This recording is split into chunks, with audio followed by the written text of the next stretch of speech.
ಪರಮಾತ್ಮ ಇಲ್ಲಿ ಅಕ್ಕವ್ರು ಬಂದು ಬಂದು ಕರೆಯೋರು ನಮಗೆ ಆಚೆ ಬರ್ತೀನಿ ಅಂದೆ ಆಗ ಪರಮಾತ್ಮನೇ ನಮ್ಮನ್ನು ಕರ್ಸ್ಕೊಂಡ ಬಂದಮೇಲೆ ಆತ್ಮಜ್ಞಾನ ಇಲ್ಲಿ ಬಂತು ನನಗೆ.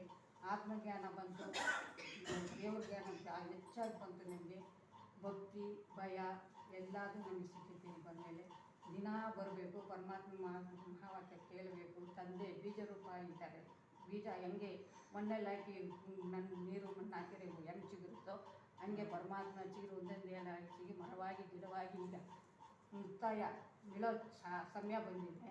ನಾವು ಅಷ್ಟೇ ಇವಾಗ ಪರಮಾತ್ಮ ಜ್ಞಾನ ಎಷ್ಟು ಮಾಡ್ತೀವೋ ಅಷ್ಟು ಪರಮಾತ್ಮ ಸೇರ್ತೀವಿ ಅಂತ ತಂದೆ ಕರಿತಾ ಇದ್ದಾರೆ. ನಾವು ಹಂಗೆ ಪರಮಾತ್ಮನ ಹತ್ರ ಬರಬೇಕು, ದಿನ ಮುರಳಿ ಕೇಳಬೇಕು.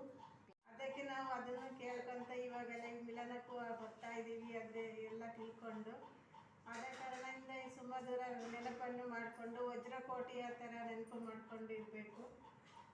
ಶಿವನ ನೆನಪು ಮಾಡಿ ಕೆಟ್ಟದಂತಹದ್ದು ಹೂವಿನಂತಹ ಅತಿ ಆಗುವಂಥ ಇರುತ್ತೆ. ಎಷ್ಟು ಮಹಿಳೆಯರಿಗೆ ಜಂಜಾಟಗಳಿರುತ್ತೆ ಹೊರಗಡೆ ಸಂಸಾರದೊಳಗೆ. ಇದ್ರೊಳಗೂ ಇಲ್ಲಿ ಬಂದು ಏನಿದೆ ಟೈಮ್ ಕೊಟ್ಟು ಇದನ್ನ ಕಲಿತು ಜೀವನದಲ್ಲಿ ಅಳವಡಿಸ್ಕೊಂಡು ಇಷ್ಟೊಂದು ಇನ್ವಾಲ್ವ್ ಆಗಿದ್ದಾರೆ. ಗಂಭೀರ ಆಗಿರ್ಬೋದು, ಸ್ಮಿತಾ ಆಗಿರ್ಬೋದು, ನಿಜ ಅಷ್ಟೊಂದು ಇನ್ವಾಲ್ವ್ ಆಗಿಲ್ಲ.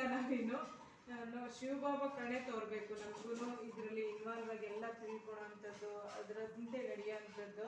ಬಟ್ ಇಲ್ಲಿ ಬಂದರೆ ಒಂದು ಏನೋ ಒಂಥರ ಶಾಂತಿ, ನೆಮ್ಮದಿ, ಏನು ಒಂದು ಪಾಸಿಟಿವ್ ವೈಬ್ರೇಷನ್ ಇದೆ ಅದಂತೂ ಸಿಗುತ್ತೆ ಅನ್ನೋದು ಸ್ವಲ್ಪ ನಾನು ಮನಸ್ಸಿಗೆ ಗೊತ್ತಾಗಿದೆ.